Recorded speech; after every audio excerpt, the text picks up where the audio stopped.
All right, I've got this beautiful grindstone going. It just runs so smoothly. The wheel is balanced correctly.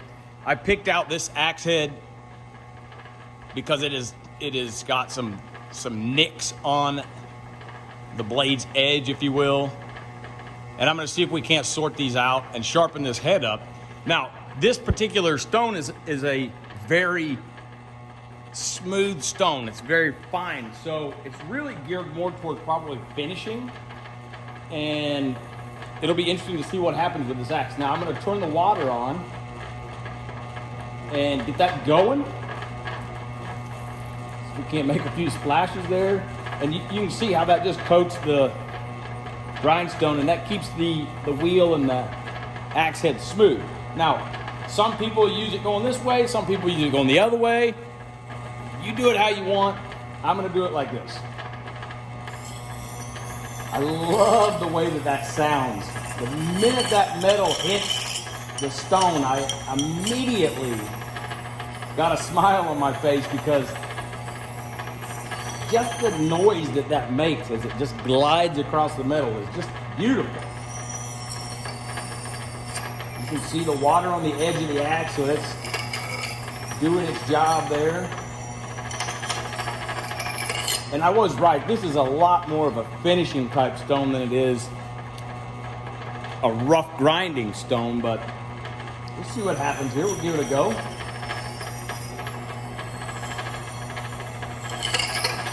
Water needs to be turned up just a hair here. Saw some sparks flying off of there.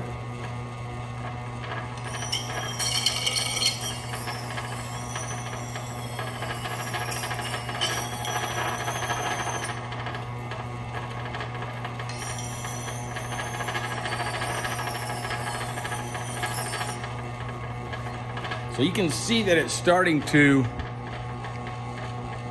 work those nicks down. It's gonna take a while with this. This is more of a finishing stone for sure. I'll go grab a different one and we'll try one that's not quite as beat up. This one seemingly has a little bit better edge to work with to start off with. It's still dull. You can see it's pretty blunt right there. Let's see if I can make a little bit more progress with this one.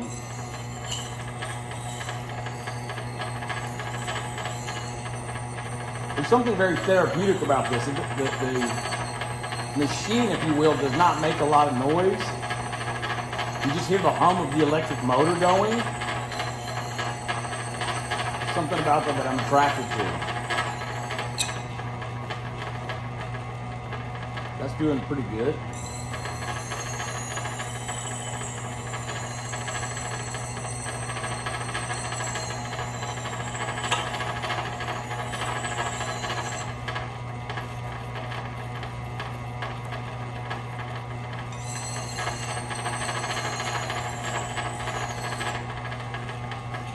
Bring you in a little closer here.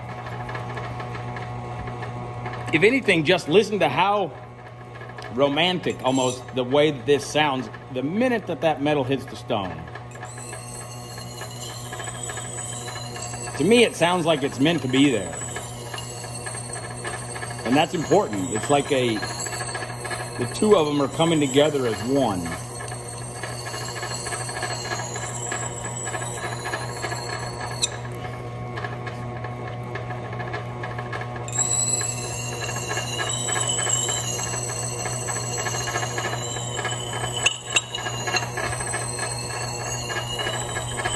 The water's keeping the blade nice and cool. It's really coming along here. At this point, I have been working on it now for about 10 or 12 minutes. It's taken a while. So I worked one edge till it created a burr on one side, and now I've flipped it over, done the other edge till it created a burr. Now I'm going back and seeing if I can get it sharp. But it takes a while, but it's doing its deal for sure. And when I say doing its deal, I mean it's getting it sharp.